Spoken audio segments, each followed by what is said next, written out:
name is Nadine. I'm in level 1 at Alpha, and I'm doing a workshop called Sneaker Sims. Sneaker Sims is a Harvard business simulation, a simulation for a fake shoe company.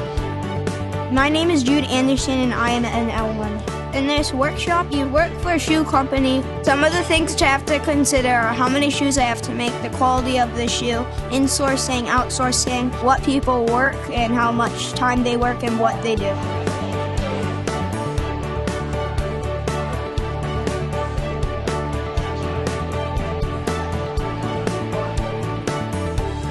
Since I made a lot of shoes, I'm trying to have a ton of people working. And since I did a premium shoe, I'm trying to add all of these benefits. The test to pass is $50,000. The profit which I have made is $87,000. I made $52,000 in profit.